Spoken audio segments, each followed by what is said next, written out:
Praise lord. ఈ యొక్క శుభ శుక్రవార ఆరాధనకు వచ్చిన క్రైస్తవ బిడ్డలందరికీ నా యొక్క ప్రభు పేరిట నా యొక్క హృదయపూర్వక వందనాలు తెలియజేస్తున్నాను. మీరంతా క్షేమంగా ఉన్నారని తలంచే మీ ఆత్మీయ దైవసేవకుడు బ్రదర్ తేజమయ్య. ఈరోజు పండుగ ఎంతమంది చేస్తున్నారు తెలుసా? ప్రపంచంలో ఉన్న 250 దేశాలు ఈ పండుగను ఆచరిస్తాయి. ఈ శుక్రవారం అర్థమవుతుందమ్మా. ఇది ప్రపంచంలోనే అత్యంత శక్తివంతమైన పండుగ. దేవునికి మహిమ, ఘనత, ప్రభావములు ఎల్లవెల్ల కలుగుగాక. ప్రియ దేవుని బిడ్డలారా, ఈరోజు మనం తెలుసుకోబోతున్న అంశం ఏంటంటే, మన ఆత్మను ఎవరికి అప్పగించాలి? చెప్పండి, మన ఆత్మను ఎవరికి అప్పగించాలి? గట్టిగా, మన ఆత్మను ఎవరికి అప్పగించాలి? ఎవరికయ్యా నువ్వు చెబుతూ మొత్తం దేవుడికి అప్పగించాలి, కానీ దేవుడికి అప్పగిస్తావు. కానీ చాలా మంది ఎవరికి అప్పగించారు ఇప్పుడు చెబుతా చూడండి. అర్థమవుతుందా? స్తోత్రం, దేవునికి మహిమ కలుగునుగాక. మన ఆత్మను ఎవరికి అప్పగించాలి? ప్రతి దేవుని బిడ్డలారా, మనం అందరం అనుకుంటాం కానీ అంతా భ్రమలోనే ఉంటాం. ఏంటిదంటే ఆ భ్రమ, పేరుకు మాత్రం మనం ఏసీని నమ్ముకుంటా ఉంటాం. చర్చికి వస్తారా? చర్చికి వస్తాం, పేరుకు మాత్రం ఏసీని నమ్ముకుంటాం. ఇంట్లో భర్తకు కానీ భార్యకు కానీ ఏమన్నా జరిగిందనుకో, చెప్పండి, చర్చికి వస్తాం అంటే ఇప్పుడు నువ్వు ఆత్మను ఎవరికి అప్పగించా? ఇప్పుడు భార్యకి గనక ఏదన్నా సమస్య వచ్చిందనుకో, వస్తావమ్మా మందిరానికి. మరి నీ ఆత్మను ఎవరికి ఇచ్చినావు అని చెప్పిన ఇందాక? దేవుడికి అని చెప్పినావు. కానీ నిజమేంది? నిజం ఎవరికి ఇచ్చినావు? నిజంగా ఎవరికి ఇచ్చినావు? భర్తకి ఇచ్చినావు కదా. బైబిల్లో అట్లానే ఒక ఆమె ఉంది. వాళ్ళ భర్త అబద్ధం ఆడి చచ్చిపోయాడు. ఆయన చచ్చిపోయి పూర్తి చేశారో లేదో, సమాధి కాడ పెట్టారో లేదో, వెంటనే ఆమె వచ్చి ఆయన భర్త ఆమె యొక్క భర్త శవాన్ని చూడగానే అక్కడికక్కడే చచ్చిపోయింది. అంటే ఇప్పుడు ఆమె ఎవరికి అప్పగించింది తన ఆత్మని? భర్తకి. ఎవరికి అప్పగించిందమ్మా? భర్తకి అప్పగించింది. చూద్దాం, అపోస్తల కార్యములు 5వ అధ్యాయము. అపోస్తల కార్యములు 5వ అధ్యాయము. అపోస్తల కార్యములు 5వ అధ్యాయము. అపోస్తల కార్యములు 5వ అధ్యాయము 9 నుంచి 10 వచ్చినారు. అందుకు పేతురు, ప్రభు యొక్క ఆత్మను శోధించుటకు మీరు ఎందుకు ఏకీభవించుతారు? ఇదిగో నీ పెనిమిటిని పాతి పెట్టిన వారి పాదములు వాకిటనే ఉన్నవి, వారు నిన్నును మోసుకొని పోవుదురని ఆమెతో చెప్పాను. వెంటనే ఆమె అతని పాదముల యొద్ద పడి ప్రాణము విడిచిన. ఆ పడుచు వారు లోపలికి వచ్చి ఆమె చనిపోయినదని చూచి ఆమెను మోసుకొని పోయి ఆమె పెనిమిటి వద్ద పాతి పెట్టిరి. వారి పేరు అంటే అననీయ, సప్పీరా. ఏం పేరమ్మా? అననీయ, సప్పీరా. ఆడపిల్లల గురించి మళ్ళా చెబుతున్నాను. ఆడవాళ్ళు పిచ్చిగా ప్రేమిస్తారు భర్తని, చాలా ఘోరం అది. భర్తకి ఏమన్నా అయిందంటే ఇంక ప్రాణం విడుస్తారు అంతే. అయితే వారి ప్రాణాన్ని ఎవరికి ఇస్తున్నారు? భర్తకి ఇస్తున్నారు. మరి ఆత్మను ఎవరికి ఇస్తున్నారు? భర్తకి ఇస్తున్నారు. బైబిల్ ఏం సెలవిస్తుందో తెలుసా? బైబిల్ ఏం సెలవిస్తుంది అంటే, మీ సృష్టికర్తకి మీ ప్రాణములను అప్పగించుడి. మిమ్మల్ని సృష్టించిన సృష్టికర్తకి మీ ప్రాణాలను, మీ ఆత్మలను అప్పగించాలి. కానీ మనం ఎవరికి అప్పగిస్తున్నాం? భర్తకి అప్పగిస్తున్నాం. భార్యకి ఏమైనా అయిందనుకో భర్త మూలిగి చచ్చిపోతున్నాడు. అంటే ఇంకా తర్వాత ఉండాల్సిన పిల్లల పెంపకం కానీ, ఆ తర్వాత చేయాల్సిన బాధ్యతలు కానీ, ఆ తర్వాత చేయాల్సిన పనులు కానీ, ఆ తర్వాత చేయాల్సిన ఏవైతే ఉద్యోగాలు కానీ, అటన్నిటిని మర్చిపోయి ఆ భార్య మీద ఉన్న ప్రేమతో చచ్చిపోతున్నాడు. అలా చనిపోవచ్చా? మనల్ని పుట్టించినప్పుడు మన భార్య ఉందా? లేకపోతే మనల్ని పుట్టించినప్పుడు మన భర్త ఉన్నాడా? ఎవరు వచ్చారు? ఎప్పుడు వచ్చారు? వాళ్ళు మధ్యలో వచ్చారు. అసలు మనల్ని పుట్టించింది ఎవరు? దేవుడు కదా. మరి ఆ దేవుడికి నీ ఆత్మను అప్పగించాల్సింది పోయి ఎవరికి నువ్వు అప్పగిస్తున్నావు? ఎవరికి అప్పగిస్తున్నావు? చూడండి, కొంతమంది మతానికి అప్పగిస్తారు. చెప్పండి అయ్యా, దేనికి అప్పగిస్తారు తమ ఆత్మల్ని? మతానికి అప్పగిస్తారు. అరే, మతానికి అప్పగించడం ఏందో నాకు అర్థం కాలా. అరే, ఇంకా బట్టలు ఉండేవాడి మీదుగా ఒంటి మీద ఇంకా ఒక కర్ర పట్టుకొని ఇంక నడుచుకుంటూ పోతా ఉంటాడు. ఏంట్రా అంటే, బాబు అంటే, నా యొక్క దేహాన్ని, నా శరీరాన్ని, నాకున్నటువంటి నా ఆత్మను మొత్తాన్ని నేను మతానికి అప్పగించిన అంటాడు. వాడు నువ్వు రోడ్డు మీద నడుచుకుంటా అంటే, వాడు బట్టలు లేకుండా నడుచుకుంటా వస్తుంటే ఈడు వాళ్ళకి దండం పెడతా ఉంటారు. అమ్మా, వాడు ఆత్మను ఎవరికి అప్పగించాడు తెలుసా?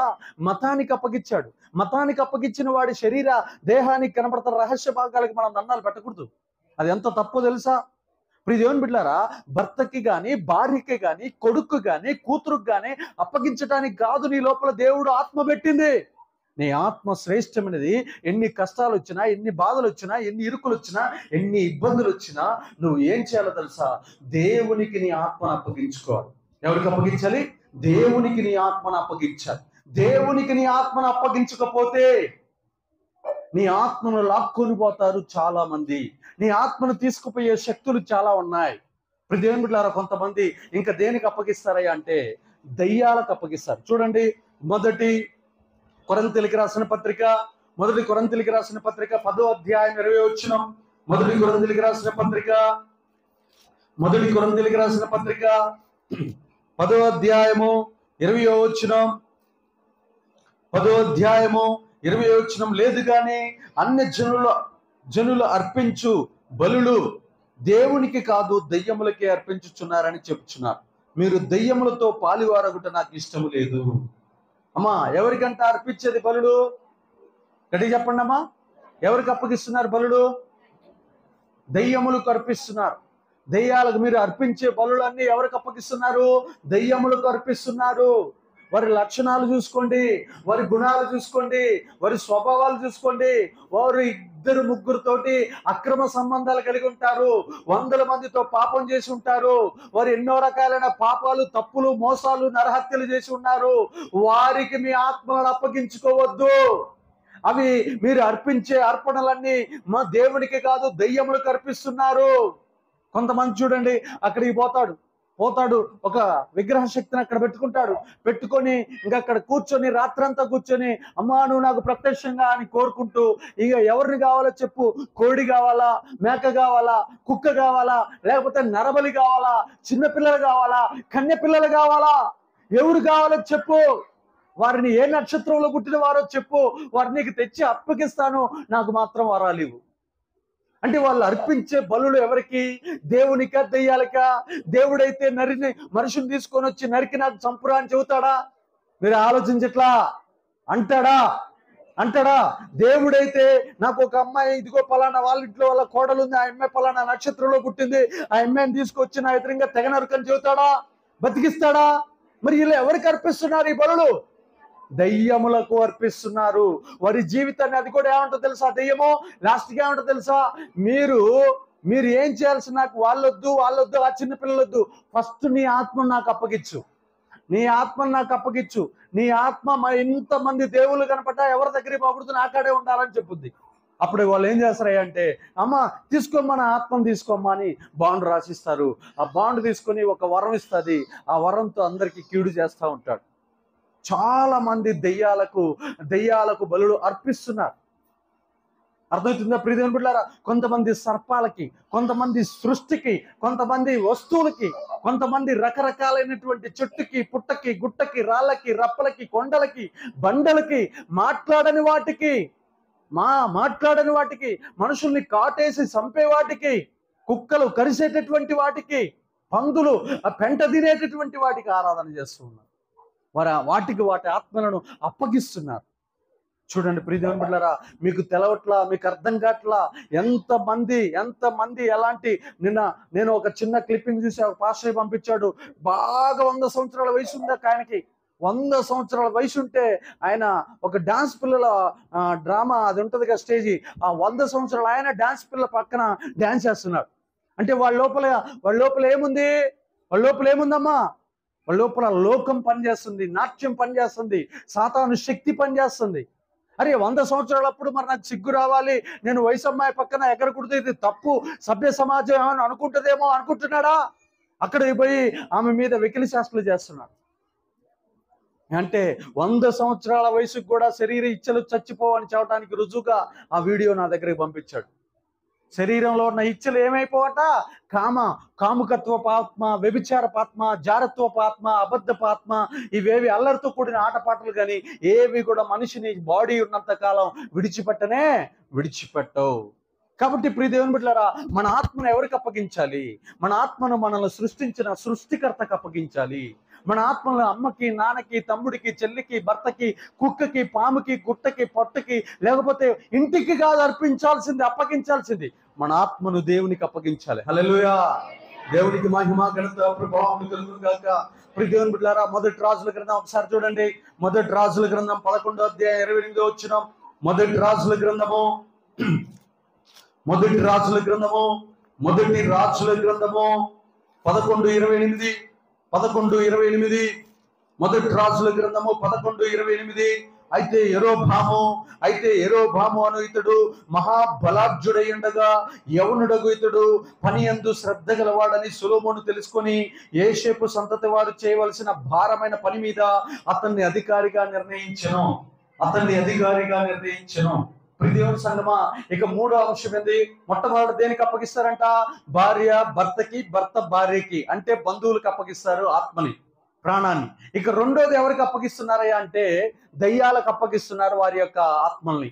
మూడోది ఇక దేనికి అప్పగిస్తున్నారయ్యా అంటే మూడోది పనికి అప్పగిస్తున్నారు. అంటే చెప్పాలి, దేనికంటే మనం అప్పగించేది మన ఆత్మని? పని పని పని పని పని. Work is worship. అంటే అది పనినే ఆరాధించాలి అని ప్రపంచ దేశాలు ఒక సిద్ధాంతాన్ని బయటికి తీసుకొని వచ్చాయి. పనిని కాదు మనం ప్రేమించాల్సింది, ఉద్యోగాని కోసం కాదు, ఉద్యోగం పోతే చచ్చిపోవటం కాదు, ఉద్యోగం పోతే ట్రైన్ కింద పట్టడం కాదు, ఉద్యోగం పోతే ఉరేసుకొని చచ్చిపోవటం కాదు. పని కన్నా గొప్పది దేవుడు, పని కన్నా గొప్పది మన లోపల ఉన్న ఆత్మ. ఆ పని పోతే ఇంకో పని, ఆ పని పోతే ఇంకో పని, లేదా ఆ పరీక్ష పోతే ఇంకో పరీక్ష. కానీ ఆత్మని ఏం చేయొచ్చు? మరణానికి అప్పగించొచ్చా? శాతానికి అప్పగించొచ్చా? ఇంట్లో భర్త తిట్టాడని, కొట్టాడని, నెట్టాడని, ఏదో అన్నాడని చెప్పి వెంటనే ఫ్యాన్కి అప్పగించుకోవచ్చా? మన శరీరాన్ని, మన ఆత్మని అప్పగించుకోకూడదు. ఎన్ని కష్టాలైనా సరే, ఎన్ని బాధలైనా సరే, ఎన్ని నిందలైనా సరే, ఎన్ని అవమానాలైనా సరే, నువ్వు ఏడుస్తున్నావు అంటే ఒకరోజు దేవుడు నీకు విడుదల ఇస్తున్నాడని అర్థం. నువ్వు ఏడవట్లేదని అంటే నీకు విడుదల లేదు. అర్థమవుతుందా? నీకు విడుదల ఇవ్వటానికి దేవుడు సిద్ధ మనస్సు కలిగి ఉన్నాడు. దేవుని సంగమా, మరలా చూస్తున్నాను, అక్కడ యెరోబాము అనేటటువంటి వాడు ఎలాంటి మనసు కలిగి ఉన్నాడంటే పని యందు శ్రద్ధ కలిగిన వాడు. పని పని పని కాదు, నీ యొక్క శరీరాన్ని. చాలా మంది నేను అడుగుతాను, అయ్యో ఆరాధనకి రా అంటే, అన్నా ఆదివారం పని ఉందన్నా, ఆదివారం ఏదో ఒకటి సమస్య రాతుంది, ఏదో ఒకటి జరుగుతుంది, ఆ తర్వాత మళ్ళీ కనబడ్డంగా. కారణం ఏంటంటే ఆదివారం లాక్కొని పోయింది దెయ్యం, ఆదివారం తీసుకొని పోయింది, ఏడ్చుకొని పోయింది దురాత్మ. కాబట్టి పని కాదు. ప్రియ దేవుని సంగమా, నీ యొక్క ఆత్మని పనికి కాదు అప్పగించాల్సింది. ఆ పనికి కూడా దేవుడు 6 రోజులు కష్టపడమన్నాడు, 7వ రోజు విశ్రాంతి తీసుకోమని చెప్పాడు. చాలా మంది పనికి తమ యొక్క ఆత్మలను అప్పగిస్తున్నారు. పనికి ఆత్మను అప్పగించకూడదని వాక్యము స్పష్టంగా తెలియజేస్తుంది. ఆ యొక్క మోషే గారు పని 6వ రోజున, 7వ రోజున విశ్రాంతి దినంలో ఉన్నట్లు, తర్వాత అహరోను ఉన్నట్లు, యెహోషువ ఉన్నట్లు, సమూయేలు ప్రవక్త ఉన్నట్లు, ప్రవక్తలందరూ, పరిశుద్ధులందరూ, యూదులందరూ, ఆత్మీయులందరూ దేవుడి సన్నిధిలో గడిపినట్లు మనం బైబిల్లో చూస్తున్నాం. కూర్చోండి, అటు తిరగద్దు. ఎందుకట తిరుగుతున్నారు? ఇక 4వ అంశాన్ని చూస్తే ప్రియ దేవుని బిడ్డలారా, యోహాను సువార్త 8వ అధ్యాయం 4వ వచనం. యోహాను సువార్త, కూర్చోండి, యోహాను సువార్త 8వ అధ్యాయం 4వ వచనం చూడండి. ప్రియ దేవుని బిడ్డలారా, ఒక అమ్మాయి తన ఆత్మను దేనికి అప్పగించుకుందో చూద్దాం. యోహాను సువార్త 8వ అధ్యాయము 4వ వచనం. 8వ అధ్యాయం 4వ వచనం. 8వ అధ్యాయం 4వ వచనం ఒకసారి మనం ధ్యానిద్దాం. 8వ అధ్యాయము 4వ వచనం. బోధకుడా, ఈ స్త్రీ వ్యభిచారము చేయుచుండగా పట్టుబడెను. అంటే తన ఆత్మను దేనికి అప్పగించుకుందమ్మా? వ్యభిచారానికి. గట్టి చెప్పండి, వ్యభిచారానికి అప్పగించుకుంది. తన శరీరం మొత్తం వ్యభిచారమే. ప్రతిరోజు డబ్బులు ఎట్లా సంపాదిద్దామా, తర్వాత ఎవరితో పాపం చేద్దామా, ఎవరి కుటుంబాన్ని కూలుద్దామా, ఎవరి దగ్గర ఎక్కువ డబ్బులు తీసుకుందామా, ఇదే మనస్సు, ఇదే ఆలోచన, ఇదే తలంపులు, ఇదే రకాలైన చెడు కామ కోరికలు ఆమె లోపల ఉత్పన్నమవుతూ ఉన్నాయి. ప్రతి నిత్యం ఆమె ఊరిని చెడగొడుతుంది, పట్టణాన్ని చెడగొడుతుంది, రాష్ట్రాన్ని చెడగొడుతుంది, దేశాన్ని చెడగొడుతుంది. తన అందము చేత, తన దగ్గర ఉన్నటువంటి దేవుడి భయం లేని తత్వం చేత ఆమె వ్యభిచారం చేస్తూ పట్టుబడెను. చూడండి, తన యొక్క ఆత్మను దేనికి అప్పగించింది? వ్యభిచారం చేసిన వారిని పరలోకి ఇస్తాడా దేవుడు? ఇస్తాడమ్మా? గట్టి చెప్పట్లా మీరు? వ్యభిచారం చేసిన వాడికి దేవుడు పరలోకాన్ని ఇస్తాడా? ఎవరికి ఇస్తాడు? పరిశుద్ధులకు ఇస్తాడా? ఎవరైతే తమ వస్త్రములను యేసు రక్తము చేత, గొర్రె పిల్ల రక్తము చేత కడుగుకుంటారో. చదువు, అది కూడా చదువు, మీకు చూపిస్తాను. ప్రకటన గ్రంథం 7:14. ప్రకటన గ్రంథం 7:14 ఒకసారి చూద్దాం. అల్లరి చేయొద్దు పిల్లలు, కూర్చోడమ్మా. ప్రకటన గ్రంథం 7:14. ప్రకటన గ్రంథం 7:14 ఒకసారి చూడండి. 7వ అధ్యాయం 14 వచనము. అందుకు నేను, అయ్యా నీకే తెలియననగా అతడు ఇలాగూ నాతో చెప్పెను, వీరు మహాశ్రమల నుండి వచ్చిన వారు గొర్రె పిల్ల రక్తములో తమ వస్త్రములను ఉదుకొని వాటిని తెలుపు చేసుకునిరి. తెలుపు చేసుకునిరి అంటే తెలుపు దేనికి సాదృశ్యం? తెలుపు దేనికి సాదృశ్యం? తెలుపు దేనికి సాదృశ్యం? పరిశుద్ధతకు సాదృశ్యం. గొర్రె పిల్ల రక్తము చేత వారి వస్త్రములను తెలుపు చేసుకునిరి. మనం సర్ఫెక్సల్ వేసి లేకపోతే సర్పేసి కడిగితే, సోపేసి కడిగితే వచ్చేది ఏంటో తెలుసా? తెలుపే. కానీ ఆ తెలుపుతో కాదు వారి వస్త్రములను వారు తెలుపు చేసుకుంది. గొర్రె పిల్ల రక్తము చేత. గొర్రె పిల్ల రక్తము చేత. వస్త్రములు అంటే ఈ వస్త్రాలు కాదు, ఈ చర్మం అనే వస్త్రము, ఈ కంటి పొరలు అనే వస్త్రము, ఈ చెవులు అనే వస్త్రము, ఈ హృదయం అనే వస్త్రము, ఈ దేహం అనే వస్త్రాన్ని వారు తెలుపు చేసుకునిరి. రోజు ఏం చేయాలో తెలుసా? ప్రభువా, అయ్యా కోల్గేట్ వేసి నాకు నా నోటిని కడుగుతానని చెప్పడం కాదు. ప్రభువా, నా నాలుక మీద ఉన్న అబద్ధాన్ని కడిగయ్యా, నా కళ్ళల్లో ఉన్న కామాన్ని కడిగయ్యా, నా ఆలోచనలో ఉన్న చెడుతనాన్ని కడిగయ్యా, నా హృదయంలో ఉన్న కపటాన్ని కడిగయ్యా, నా చేతుల్లో ఉన్న నరహత్యలను కడిగయ్యా, నా కాళ్ళల్లో ఉన్నటువంటి పాపాన్ని కడిగయ్యా, నా చూపులో ఉన్నటువంటి మోహాన్ని కడిగయ్యా, నా యొక్క స్వభావాన్ని కడిగయ్యా, నా బుద్ధిని కడిగయ్యా, నా యొక్క బుద్ధిని కడిగయ్యా, నా యొక్క ఆలోచన విధానాన్ని కడిగయ్యా, నా తలంపులను కడిగయ్యా అని ఎప్పుడైతే నీవు నేను, మరలా చెప్తున్నాను, ఎప్పుడైతే నీవు నేను రోజు రోజు రోజు కడుక్కోవాలి, కూర్చోవాలి. కూర్చున్న గంట ప్రార్థనలో అయ్యో ఒక పావు గంట మన పాపాలే ఒప్పుకోవాలి. అయ్యా నన్ను ఇంకా కడిగయ్యా, ఇంకా నాకు నిద్ర పైన జయం రావాలి ప్రభువా, ఇంకా నాకు శరీరం పైన జయం రావాలి ప్రభువా, ఇంకా నాకు ప్రభువా తిండి మీద జయం రావాలి ప్రభువా, ఇంకా నాకు వ్యభిచార తలంపుల పైన నాకు జయం రావాలి ప్రభువా. అయ్యా ప్రభువా నన్ను కడుగునాయనా, నీ యొక్క రక్తముతో నా వస్త్రములను కడుగునాయనా. నీ ఎదురుగా నేను వచ్చినప్పుడు నేను తేటగా పరిశుద్ధంగా కడగబడాలి ప్రభువా. మహాశ్రమల్లో కూడా నేను పరిశుద్ధుడిగా ఉండాలి ప్రభువా. దేంట్లో అంట? మహాశ్రమల్లో కూడా మనం ఏం చేయాలంట? పాపము చేయకూడదు. ఆహారం లేకపోయినా, తిండి లేకపోయినా, వస్త్రాలు లేకపోయినా, ఐశ్వర్యం లేకపోయినా, ఆ మహాశ్రమల వంటి బాధల్లో కూడా మన వస్త్రాలను రోజు ఏం చేసుకోవాలంట? ఉదుకుకొని తెల్లగా మార్చుకోవాలి. దేవునికి మహిమ ఘనత ప్రభావములు కలుగును గాక. వ్యభిచారమందు పట్టబడిన స్త్రీ ఆ యొక్క తన ఆత్మను దేనికి అప్పగించింది? వ్యభిచారానికి అప్పగించింది. లూకాసు వార్త 16వ అధ్యాయం ఒకసారి చూద్దాం. లూకాసు వార్త 16వ అధ్యాయం 25 వచనం. లూకాసు వార్త 16వ అధ్యాయము, లూకాసు వార్త 16వ అధ్యాయము 25 వచనం. లూకాసు వార్త 16వ అధ్యాయము ఒకసారి చూడండి ప్రియదేవులారా. అక్కడ రాయబడినటువంటి మాటలు మీకు స్పష్టంగా అర్థమవుతాయి. లూకాసు వార్త 16వ అధ్యాయము 25వ వచనం అక్కడ రాయబడిన, అందుకు అబ్రహాము కుమారుడా, నీవు నీ జీవిత కాలమందు నీకు ఇష్టమైనట్టు సుఖం అనుభవించుతవి, అలాగనే లాజరు కష్టం అనుభవించునని జ్ఞాపకం చేసుకున్నాము. ఇప్పుడైతే వాడు ఇక్కడ నెమ్మది పొందుచున్నాడు, నువ్వు యాతన పడుచున్నావు. ఇక్కడ మనకి ఎవరి గురించి రాయబడుతుందంటే ధనవంతుని గురించి రాయబడింది. ధనవంతుడు ఏం చేశాడో తెలుసా? తన యొక్క ఆత్మను దేనికి అప్పగించాడంటే సుఖానికి అప్పగించాడు. ఇక్కడ చెప్పండి అమ్మా, దేనికి అప్పగించాడు? సుఖానికి అప్పగించాడు. లేస్తే సుఖమే, లేస్తే ఎంటర్టైన్మెంట్, లేస్తే పిస్తా హౌస్, లేస్తే ఉప్పల్ క్రికెట్ స్టేడియం, లేస్తే వ్యభిచార కూపాలే, లేస్తే థియేటర్స్ లోనే, లేస్తే పబ్బుల్లోనే, లేస్తే క్లబ్బుల్లోనే, లేస్తే గుర్ర పందాల దగ్గరే. దేనికి అప్పగించుకుంటున్నావు నీ జీవితాన్ని? దేనికి? సుఖానికి నువ్వు అప్పగించుకున్నావా? నేను ధనవంతుడైనటువంటి వాడు ఎలా అయితే ఆరని అగ్నిగుండంలో నరకానికి అయితే పాతాళానికి ఎలా అయితే అప్పగించబడ్డాడో మనం కూడా అలాగనే అప్పగించబడతాం. మీకు సంగతి తెలుసా? మనం రోజు దేవుణ్ణి డబ్బు అడుగుతాం. దేవుడు డబ్బు ఎందుకు ఇవ్వడో తెలుసా? డబ్బు వస్తే మన దగ్గరికి ఏమొస్తుందో తెలుసా? సుఖం. డబ్బు వస్తే మన దగ్గరికి ఏమొస్తుంది? సుఖం. ఒకప్పుడు 1-2 గంటల ప్రార్థన చేసేవాళ్ళం. సోఫా సెట్లు వచ్చినాక, మంచి పెద్ద డబుల్ కాట్ మంచాలు వచ్చిన తర్వాత 2 గంటల ప్రార్థన చేస్తావా? ప్రార్థన పోతాది, ఉపవాసం పోతాది, అభిషేకం పోతాది, ఆత్మీయత పోతాది, శరీరం ప్రవేశిస్తుంది. రోజు మాంసమే, రోజు విందులే, రోజు జ్యూస్లే, మనిషి లావైపోతా ఉంటాడు. దేవుడికి తిండిపోతులంటే ఇష్టమా? ఆత్మీయులంటే ఇష్టమా? ఆత్మీయులంటేనే ఇష్టం.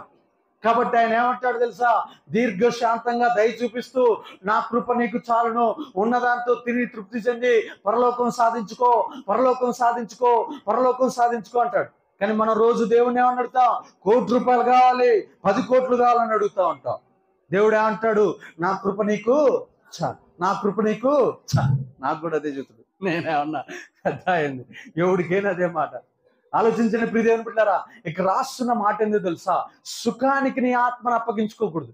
కొంతమంది ఉంటారు యవనస్తులు, వాళ్ళు అమ్మ లేపిందాక లేరా పో ఆ పనికి పోరా, ఆ షాప్ కాడికి పోయి తీసుకురాపోతారు, నేను బానా అంటే వాడు దేనికి అప్పగించుకున్నాడు? సుఖానికి అప్పగించుకున్నాడు. ఇక అసలు ఏ పిల్లల్ని నేను టెస్ట్ చేయండి, షాప్ కాడికి పో అంటే షాప్ కాడి కిందే షాప్ ఉంటుంది, అంత దూరంలోనే ఉంటుంది. కుక్కలు ఉన్నాయి అని చెబుతా ఉంటారు. తర్వాత దొంగలు బూజోలు తిరుగుతున్నారు అని చెబుతా ఉంటారు. రకరకాలైన సాకులు వీడికి పోవటం ఇష్టం లేక. అదే చురుకైన వాడైతే ఏం చేస్తాడు తెలుసా? చెంగు నా లేడి పిల్లవలే దూకుతూ, అమ్మ నాకు ఈ పని చెప్పింది, నాన్న నాకు ఈ పని చెప్పాడు, బాబాయ్ నాకు ఈ పని చెప్పిండు, పెదనాన్న నాకు ఈ పని చెప్పిండు అని అలయక పరుగులు తీస్తూ ఉంటారు, ఆశీర్వాదాలు పొందుకుంటారు. రాగానే గాడ్ బ్లెస్ యూ అంటాడు బాబాయ్, God bless you by my child అంటాడు ఆ పిన్న. ఆ మాట అనగానే ఎన్ని ఆశీర్వాదాలు వస్తాయి తెలుసా? ఎప్పుడైనా నువ్వు కృంగిపోయి ఉన్నప్పుడు కూడా వాళ్ళు మాట్లాడిన ఆశీర్వాదం నేను నడిపించును గాక. ఆమేన్. దేవునికి మహిమ ఘనత ప్రభావం కలుగునుగా. ప్రియ దేవుని బిడ్డలారా, సుఖం సుఖం సుఖం. నీ ఆత్మను దేనికి అప్పగిస్తున్నావు? సుఖం. యెజబెలు తన ముఖాన్ని రంగులు వేసుకోవటానికి అప్పగించుకుంది. దావీదు గారు రాజు అయిన తర్వాత తన జీవితాన్ని మేడ మీద మాత్రమే గడుపుతున్నాడు. ఎక్కడెక్కడ ఎవరెవరైతే స్నానాలు చేస్తున్నారో వారికి వెళ్ళి చూడటం మొదలు పెట్టాడు మనోడు. చూడండి ప్రియ దేవుని బిడ్డలారా, అలాంటి పాపపు స్థితిలోనికి మనం వెళ్ళకూడదని దేవుడు మనల్ని ఏం చేస్తున్నాడు తెలుసా? ఆత్మీయతలో నుంచి నిలబెడుతున్నాడు. దేంట్లో నిలబెడుతున్నాడు? ఆత్మీయతలో నిలబెడుతున్నాడు. నీ ఆత్మ దేనికి అప్పగించుకోకూడదో తెలుసా? లోకంలో ఉన్న సుఖానికి అప్పగించకూడదు. ఈ మధ్య బాగా ట్రెండ్ ఏంది అంటే, అసలు ఎక్కడైనా ఒక 10 సంవత్సరాల క్రితం ఎక్కడో ఒక చాట మాత్రమే టాటూ ఉండేది, ఏంటి పచ్చబొట్టు. ఇప్పుడు ఒళ్ళంతా పచ్చబొట్లే. అర్థమవుతుందా? చర్చికి కూడా వస్తారు, ఇంకొక 10 ఏళ్ల తర్వాత చూడండి మొత్తం పచ్చబొట్లతో వస్తారు మందిరానికి. ఏంటయ్యా ఎట్లా తయారైనంటే, నేను లోకంలో ఉన్నప్పుడు వేయించుకున్నానయ్యా అంటారు. అర్థమవుతుందా? ఆలోచించిన ప్రియ దేవుని బిడ్డలారా, అసలు పిచ్చి పిచ్చి పాపం చేస్తుంది లోకం. అయితే లోకంలో ఏముందంటే సుఖం సుఖం సుఖం సుఖం. నిన్నటి రోజున ఒక ఎంపీ గారు ఒక పార్టీలోంచి 80 సంవత్సరాల వయసులో ఇంకో పార్టీలోకి వెళ్ళాడు. అరే ఏంద్రా బాబు, సీఎం కేసీఆర్ గారు ఆశ్చర్యపోతున్నారు. అరే ఇంత ముసలి వయసులో ఆయనకి ఇంత అధికార దాహం ఏంది? అరే నాకు 5 సంవత్సరాలు ప్రతిపక్షంలో ఉంటే తప్పింది, ముసలోడే కదా, ఉరకలేడు కదా అని సీఎం బాధపడుతున్నాడు, మాజీ సీఎం. కానీ ఆయన అంటున్నాడు, ఆ 80 సంవత్సరాలు ఆయన అంటున్నాడు, నేను చచ్చినా బతికిన అధికార పార్టీలోనే చస్తాను. అంటే 80 సంవత్సరాల వయసులో కూడా ఏ దాహం చచ్చిపోలా? అధికార దాహం చచ్చిపోవాలి. చెప్పండి అమ్మా. ఒకప్పుడు ఆడ కుర్చీలో కూర్చోగానే అందరితో ఇట్లా దండాలు పెట్టించుకున్నాడు, ఇంకో 10 సంవత్సరాలు ఎవరు దండం పెట్టకపోతే బతుకుతున్నాడు. అలవాటైపోయింది. ఏంది? దండాలు పెట్టించుకోవడం అలవాటైపోయింది. అలవాటైపోయిన తర్వాత ఇంక వాడు అది లేకపోతే బ్రతకలేడు, అది లేకపోతే బతకలేడు అనమాట. అందుకనే దేన్ని అలవాటు చేసుకోకూడదంటే సుఖాన్ని అలవాటు చేసుకోకూడదు. రాత్రి నేను ఒక కుటుంబానికి వెళ్ళాను, కొంచెం చాలా పేద కుటుంబం. 4 రోజుల నుంచి ఒక దెయ్యం వెంటాడుతుంది వాళ్ళని. గజ్జల సౌండ్ వేసుకొని తిరిగే దెయ్యం వాళ్ళ ఇంటికి తిరుగుతాం. ఒక 3-4 పోయాం. అక్కడ చెల్లెల గాబరా పడుతుంది. అయ్యో అన్నొచ్చిండు కుర్చీ వేయాలి, అయ్యో ఏమన్నా వెయ్యాలని. ఆమె టెన్షన్ నాకు అర్థమైంది. అమ్మ ఫస్ట్ మనం ఇక్కడి నుంచే పైకి వచ్చింది. ఈ నేలే మన అసలు సిసలైన నిజమైనటువంటి పునాది. ఈ నేల మీద కూర్చొని నీ లోపల శక్తి నిలబడతాను చూడు అని కూర్చొని అక్కడే కూర్చొని మోకాలేసి గంట ప్రార్థన చేసి గంట తర్వాత విజయం సాధించారు. ఈరోజు పొద్దున్నే లేవగానే ఫస్ట్ ఫోన్ ఎవరికి వెళ్ళిందో తెలుసా? ఆ అమ్మాయికి చేసిన. అమ్మ రాత్రి వచ్చిందా అన్నాను. అన్నా రాలేదన్నా, 4 రోజుల తర్వాత ప్రశాంతంగా ఇల్లు మొత్తం అందరూ నిద్రపోయినాం.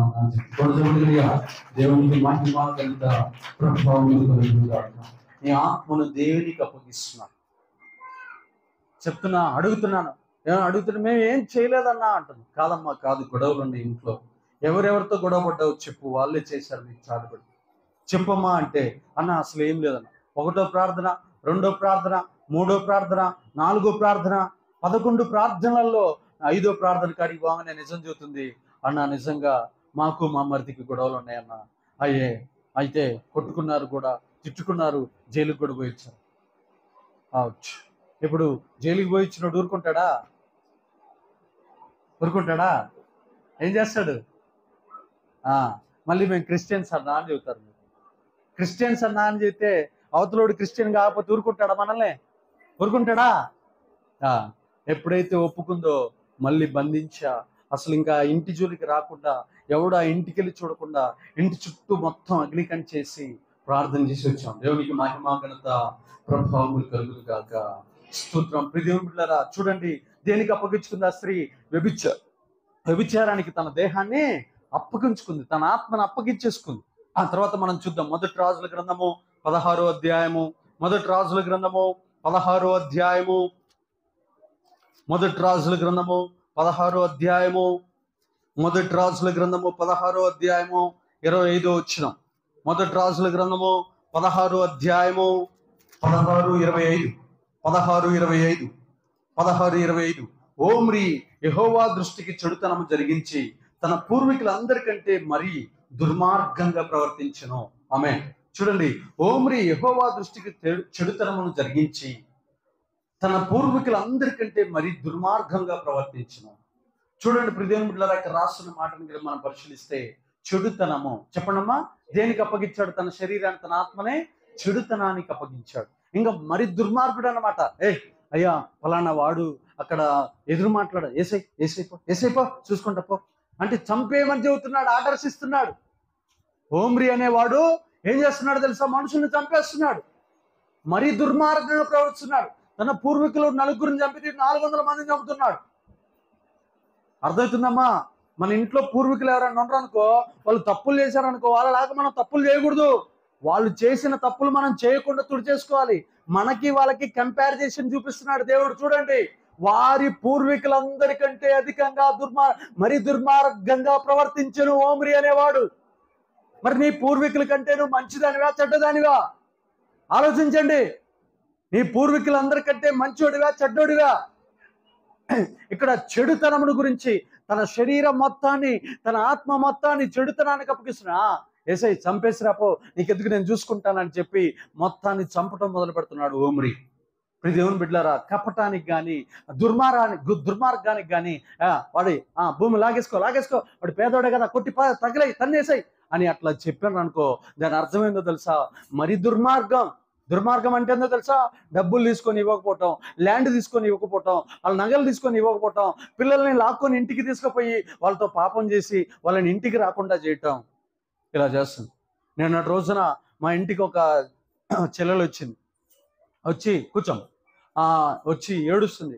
ఇంకా కూర్చొని నేను రాసుకుంటున్నా, బైబిల్ వాక్యాలు రాసుకుంటా ఉంటుంటే ఇంక ఏడుస్తుంది. ఎదురుగా కూర్చుంది, ఇంక కాళ్ళ దగ్గర కూర్చొని ఏడుస్తా. ఏందమ్మా, ఏమన్నా పాపం చేసావా, తప్పు చేసావా అంటే లేదన్నా, నాకున్న 2 ఆడపిల్లలు, ఒక బాబుని మా భర్త బంధువులు నా దగ్గర నుంచి లాక్కొని పోయి హాస్టల్లో వేశారన్న.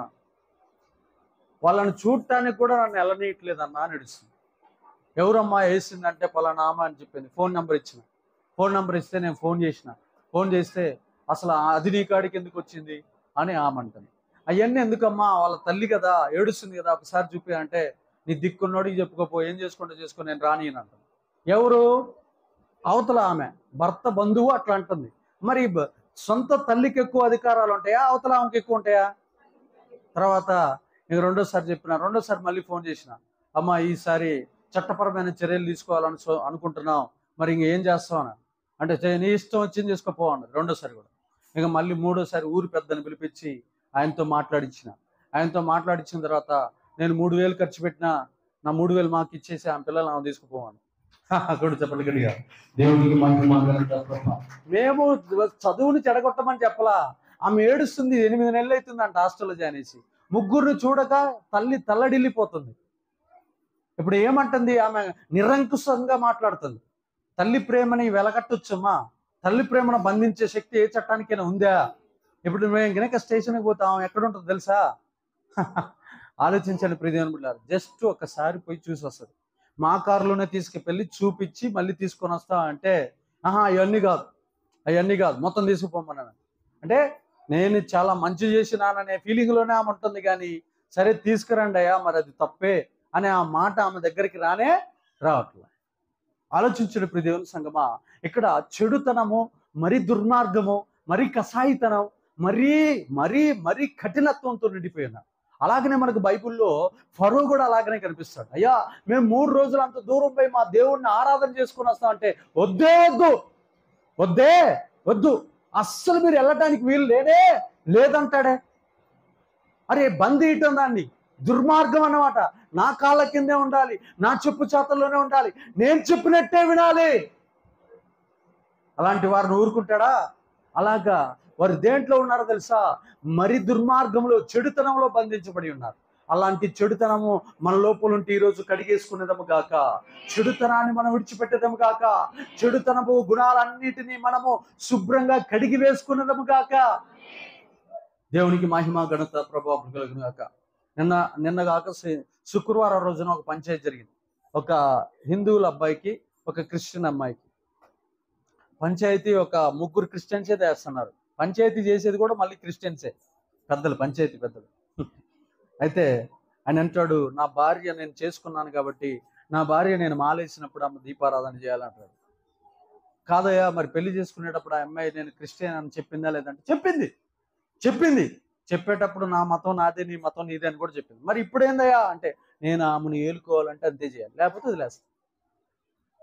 అంటే పెళ్ళి కానంతసేపు ఏం చెప్పిండో తెలుసా? ఆ అందం కోసం, ఆమెతో ఉండటం కోసం ఇష్టం వచ్చిన అబద్ధాలు ఆడాడు. ఒక్కసారి పెళ్ళైన తర్వాత నన్ను విగ్రహారాధన చేపించి దీపం వెలిగింపజేస్తున్నాడు, నేను వద్దు అన్నదాన్ని చేయిస్తున్నాడు అన్నా అని చెబుతుంటే, ఇప్పుడు మిగతా క్రిస్టియన్స్ కూడా ఏమని చెబుతుంటారో తెలుసా? భర్త కదమ్మా, భర్త మాట వినాలని. మరి దేవుడు చెప్పిండు కదా చెయ్యొద్దు అని అంటే మళ్ళీ మాటలు లేవు. ఇప్పుడు నేను ఒక్కరిని చెబుతున్నా, అట్లా చేయదు అంటే వాళ్ళు ఏమంటారు, మరి భార్యాభర్తలు తెప్పేసావా అని అంటారు, అని మళ్ళీ నా మీద నిందేయాలి. చెప్పండి అమ్మా, ఇప్పుడు ఇరుక్కుందా లేదా? అదే చిన్న తప్పు నువ్వు చేయకుండా ఉంటే ఈరోజు ఆ యొక్క సమస్యలో పడతావా? పడవు. విశ్వాస అవిశ్వాసితో జోడుగా ఉండకూడదని బైబిల్ నీకు చెప్పలేదా? మళ్ళీ ఏమి అంటుంది నాతో, నేను బైబర్త్ క్రిస్టియన్ అన్నా. మరి బైబర్త్ క్రిస్టియన్ అయితే నీ గడ్డి నువ్వు ఎవరు పెడితే గడ్డి తిన్నావు, మరి అన్నిన్నట్టు చేసుకున్నావు. మరి ఆ మాట ఇక్కడ జలదు, పంచాయతీలో జలట్లా. నువ్వు బైబర్త్ క్రిస్టియన్ అయితే మరి అవిశ్వాసం ఎందుకు చేసుకున్నావు? నేను ఏమంటున్నాడు, పాస్టర్ గారు, నా భార్య అయింది కదా, చచ్చినట్టు నేను చెప్పినట్టు నా బందీయటం. అప్పుడు నేనేమనాలి? మీరు చెప్పండి. ఏమన్నా అంటానికి ఆన్సర్ ఉందా? No answer. ఆమె జీవితాన్ని అట్ట చిక్కుకుంది, ఆమె జీవితాన్ని అట్ట అప్పగించుకుంది. ఆ ప్రేమ అనే మోజులో అట్ట పడిపోయింది. ఆ ప్రేమ అనేది పాపమని అమ్మగారికి అర్థం కాల. ఇప్పుడేమో దానికి ఆరాధన చేస్తుంటే నిమిషానికి గడికి నరకం అనుభవిస్తుంది. అప్పుడేమో హాయి బాయి తీయని మాటలు చెబుతుంటే ఫోన్లలో ఇష్టం వచ్చినట్టు మాట్లాడింది. ఇప్పుడు ఆరాధన కాడికి పోయి ఏదైతే వద్దు అని దేవుడు చెప్పిండో దాని ఎదురుగా పోయి ఆరాధన చేస్తుంటే మనసులో నుంచి కల్లంపటి నీళ్ళ బావే జారిపోతున్నాయి. ఎన్ని జారిపోయినా ఎవడు రక్షించే నాదుడు లేడు. ఇప్పుడు నేను తెంచింది అనుకో, అమ్మ నీ ఇంటికి నువ్వు పో, ఆయన ఇంటికి ఆయన పోయి అన్నాడు అనుకో, వాళ్ళందరూ వచ్చిన ఆ 14-15 మంది ఏమంటారు తెలుసా? ఆడే దుర్మార్గుడైన పాస్టర్, వాడే పచ్చని సంసారాన్ని చీల్చిండు అని అంటరా. ఇప్పుడు నేనేం చేయాలి? Keep quiet. మనకా డైలాగ్, నో డైలాగ్స్. అర్థమవుతుందా? ఆలోచించండి ప్రియ దేవుని బిడ్డలారా. చెడుతనం గట్టి చెప్పండి. చెడుతనమునకు వారి ఆత్మలను అప్పగించుకుంటున్నారు. చెడుతనానికి మన ఆత్మలను అప్పగించుకోడు. తర్వాత చూద్దాం, యోహాను సువార్త 2వ అధ్యాయము 16వ వచనం. యోహాను సువార్త 2వ అధ్యాయము 16వ వచనం. యోహాను సువార్త 2వ అధ్యాయం 16వ వచనం. పావురములు అమ్మువారితో వీటిని ఇక్కడ నుండి తీసుకొని పోండి, నా తండ్రి ఇల్లు వ్యాపారపు ఇల్లుగా చేయకూడని చెప్పాను. అయితే చూడండి, పావురములు అమ్మువారితో వీటిని ఇక్కడ నుండి తీసుకొని పోండి, నా తండ్రి ఇల్లు వ్యాపారపు ఇల్లుగా చేయకూడని చెప్పాను. దేవుని మందిరాన్ని ఏం చేశారు? బిజినెస్గా, వ్యాపారపు టిల్లు అంటే బిజినెస్ హౌస్గా మార్చేశారు. దేవుని మందిరం దేనికి నిలయంగా ఉండాలి? ప్రార్థనకి, ఉపవాసాలకి, పాప క్షమాపణకి, తర్వాత దేనికమ్మా? పరిశుద్ధతకి నిలయంగా ఉండాలి. అవునా కదా? దేనికి నిలయంగా ఉండాలి? దేవుని ఆత్మను పొందుకోవటానికి, పాపాలు ఒప్పుకోవటానికి, దేవుని బాప్తిసం తీసుకోవటానికి, దేవుని వాక్యం వినటానికి, ప్రార్థన చేసుకోవటానికి మాత్రమే దేవుని ఇల్లు ఉండాలి. కానీ ఆ దేవుని ఇంటిని ఏ ఇల్లుగా మార్చారు? వ్యాపారపు ఇల్లుగా మార్చారు.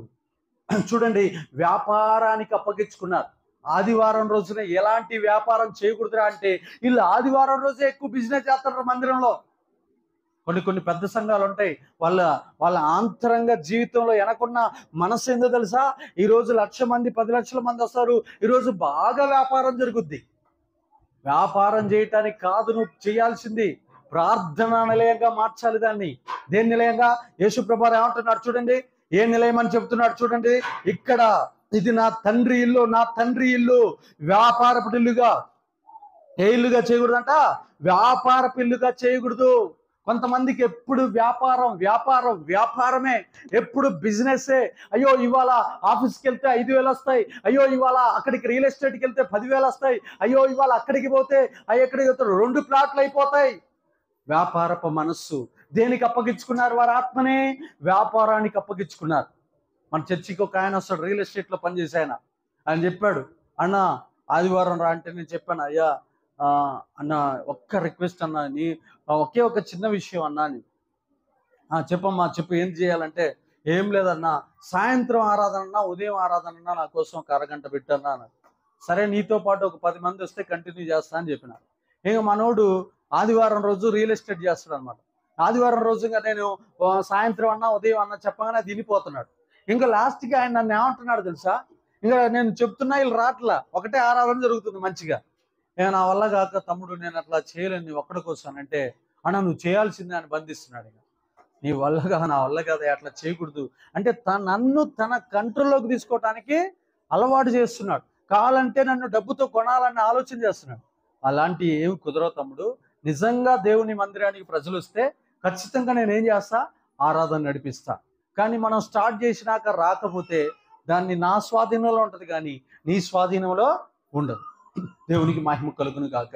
ఇప్పుడు దేవుని బిడ్డలారా, ఇక్కడ రాస్తున్న మాట ఏంటంటే, విల్లును, దేవుని ఇంటిని దేనిగా మార్చకూడదు అంటే వ్యాపారపు ఇల్లుగా మార్చకూడదు. ఒక ఆయనకి బైబిల్లో ఒక ఆయన ఉన్నాడు, ఆయన పేరు ఉజ్జియా. ఆయనకి వ్యవసాయం అంటే బలిపిచ్చి. చూద్దాం ఒకసారి, మనం చూద్దాం. 2 దినవృత్తాంతాల గ్రంథము 26వ అధ్యాయం 10వ వచనం.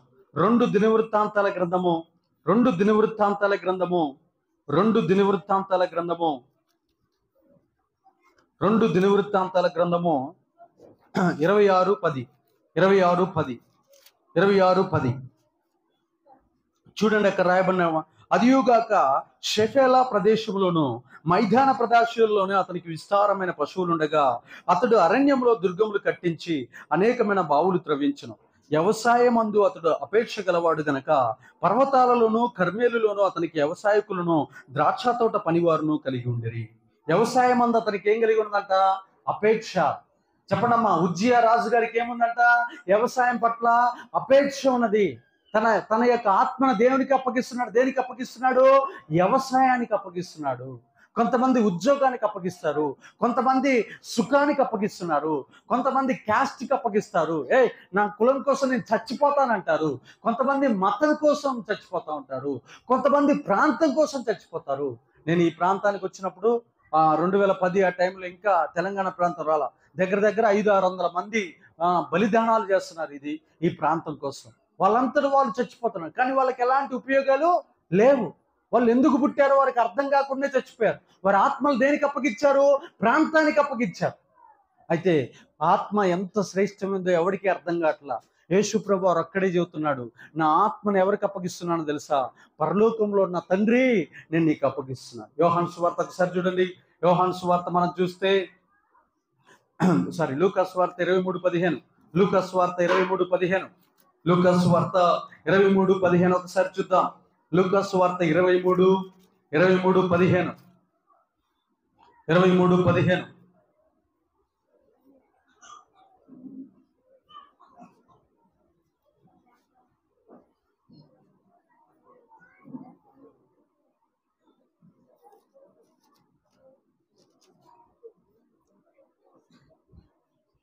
చూడండి ఇక్కడ చూడండి 46. సరే, అప్పుడు 46 చూడండి అమ్మా. 23:46. అప్పుడు యేసు గొప్ప శబ్దంతో కేక వేసి, తండ్రి, నీ చేతికి నా ఆత్మను అప్పగించున్నానన్ను. ఆయన ఇలా చెప్పి ప్రాణము విడిచెను. ఆయన ఇలా చెప్పి ఏం చేశాడంట? తండ్రి, నా ఆత్మను ఎవరికి అప్పగిస్తున్నాడు? తండ్రి అయిన దేవునికి అప్పగిస్తున్నాడు. మరి మన ఆత్మను ఎవరికి అప్పగించాలి? సృష్టికర్తకి అప్పగించాలి. మన ఆత్మను ఎవరికి అప్పగించాలమ్మా? సృష్టికర్తకి అప్పగించాలి. కొడుకు చచ్చిపోయినా, కూతురు చచ్చిపోయినా, తండ్రి చచ్చిపోయినా, బంధువులు చచ్చిపోయినా, ఇంట్లో వారు చచ్చిపోయినా, దగ్గర వారు చచ్చిపోయినా, ఎవరు చనిపోయినా మనం చచ్చిపోకూడదు. మన దగ్గరికి సహజ మరణమే రావాలి, కానీ మనం నిజంగా మనంతటా మన ఆత్మను ఆర్పుకోకూడదు. మనకి దేవుడిచ్చినటువంటి ఆయుష్ని కూల్చకూడదు, దాన్ని తీసివేయకూడదు. ఆ అధికారం మనకి లేనే లేదు. కాబట్టి మనకి దేవుడు చెప్తున్నాడు, యేసు ప్రభువు చెప్తున్న లాస్ట్ మాట ఏందో తెలుసా? ఆయన జీవితంలో కూడా గొప్ప ఉపదేశం ఇస్తున్నాడు. ఎంతో తెలుసా? ప్రభువా, తండ్రి, నా ఆత్మను నీకు అప్పగిస్తున్నాను. మన ఆత్మను చచ్చిపోయేటప్పుడు ఎవరికి అప్పగించాలో తెలుసా? చెప్పుకోవాలి. దావీదు చెబుతున్నాడు, అయ్యా అందరిని పిలిపిండి అయ్యా. యాకోబు చెబుతున్నాడు, అయ్యా నా కొడుకులందరినీ రమ్మనండి అయ్యా, నేను చచ్చిపోబోతున్నాను. అబ్రహాం అంటున్నాడు, అయ్యా నా కొడుకును పిలవండి అయ్యా. ఇస్సాకు కూడా అంటున్నాడు, అయ్యా నా కొడుకును పిలవండి అయ్యా, నా కొడుకులను పిలవండి అయ్యా అని పిలిపించుకొని, ఇలా చేయండి అయ్యా, ఇలా చేయండి అయ్యా, ఇలా మంచిగా ఉండండి అయ్యా అని చెప్పుకుంటారు. కానీ ఆత్మను ఎవరికి అప్పగించాలో తెలుసా? దేవునికి అప్పగించాలి. మన ఆత్మను దేవునికి అప్పగించాలి. మంత్రాలకు అప్పగించకూడదు, దెయ్యాలకు అప్పగించకూడదు, స్నేహితుడికి అప్పగించకూడదు, లోకస్తులకి అప్పగించకూడదు, లోక ఆచారాలకి అప్పగించకూడదు, ఊళ్ళో ఉన్నటువంటి పద్ధతులకు అప్పగించకూడదు. ఒక ఊర్లో ఏం చేస్తారు? సంవత్సరానికి ఒకసారి బలిస్తారంట. ఊళ్ళో వాడిని ఒక సంవత్సరానికి ఒకటి తీసుకుపోతారు. ఒకడు తప్పించుకొని వేరే ఊరికి పోయిండు. హ్యాపీగా ఆమె దేవునికి స్తోత్రం, మహిమ కలుగును గాక. వాడి పేరు చూడండి. ఆ ఆచారం ఎక్కడుందో తెలుసా? బైబిల్లో ఉంది. వాళ్ళు చిట్టీలు వేస్తారు. ఊరు మొత్తం ఉన్న చిట్టీలు తీసి ఒక చిట్టి బయటికి తీస్తే వాడిని ఆ సంవత్సరం చంపేస్తారు. అలా బైబిల్లో ఉంది. రూతు గ్రంథంలో రూతు భర్త పేరు ఏం పేరు? ఓర్ఫా కాదు, బోయజ్ కాదు, ఫస్ట్ భర్త పేరు. ఫస్ట్ భర్త వాళ్ళిద్దరిని ఓర్ఫా యొక్క రూతు యొక్క ఇద్దరు, కిల్యోను మహ్లోను అనేటటువంటి ఇద్దరిని చిట్టీలు వేస్తే ఆ చిట్టీల్లో వాళ్ళ పేర్లు వస్తాయి. వాళ్ళ పేర్ల ప్రకారం వాళ్ళ గావు దగ్గర తీసుకెళ్ళి ఏసు నరికితే, మోయాబు దేశంలో నరికితే వాళ్ళు చచ్చిపోతారు. తెలుసా మీకు ఆ విషయం? అక్కడ అవన్నీ రాయారు. హెబ్రీ చరిత్ర, హిబ్రూల చరిత్రలో, ఈ హెబ్రీ భాషలో, అంటే మనది ఇండియన్ కల్చర్లో, మా ఇండియన్ హిస్టరీ అయితే మన హిస్టరీ తెలుస్తుంది. అశోకుడు గురించి, అలాగనే భరతుడి గురించి, అలాగనే చంద్రగుప్త మౌర్యుడి గురించి, అంబేద్కర్ గురించి, గాంధీ గురించి, అల్లూరి సీతారామ గురించి మనకి ఎట్లా తెలుస్తుందో, అలాగనే మనం హిబ్రూ గ్రంథాలను చదివితే మనకేం తెలుస్తుందో తెలుసా? ఎందుకు రూతు భర్త చచ్చిపోయాడు ఫస్ట్ భర్త అంటే, ఆయన్ని ఆ దేశంలో వేరే దేవతలకు బలి అర్పించి చంపేశారు. అర్థమవుతుందా? అంటే మన ఆత్మలను ఎవరికి అప్పగించాలి? దేవుడికి అప్పగించాలి. దేవుడికి అప్పగించకపోతే మన ఆత్మ, దేవుడు ఏమంటాడో తెలుసా? అయ్యో, వీరికి వారి యొక్క ఆత్మ విలువ వారికి తెలియదు. చీటికి మాటికి కొంతమంది ఏ పొద్దు ఒకటే మాట అంటారు, నేను చస్తానంటే మరణదూతను ఆహ్వానించినట్లే అది వచ్చి నేను తీసుకొని పోతాను. అర్థమవుతుందా? అసలు ఆ మాట అనకూడదు. గుర్తుపెట్టుకొని ప్రియదేవుని బిడ్డలారా, ఇక్కడ మరలా చూస్తున్నాడు వ్యవసాయాన్ని ప్రేమించటం. వ్యవసాయంలో పంట మీదకి తుఫాన్ వస్తే ఆ పంట కొట్టుకొని పోతే వీడు అక్కడికి పోయి చచ్చిపోవటం. అరే, అసలు ఏం మూర్ఖత్వం ఇది! ఎంత దారుణం! మొన్న ఎవడో బస్సు ఎక్కితే లేడీస్ తిట్టినరని ఇంటికి పోయి నౌకరం తాగింది తెలంగాణలో. రియల్ తెలుసా?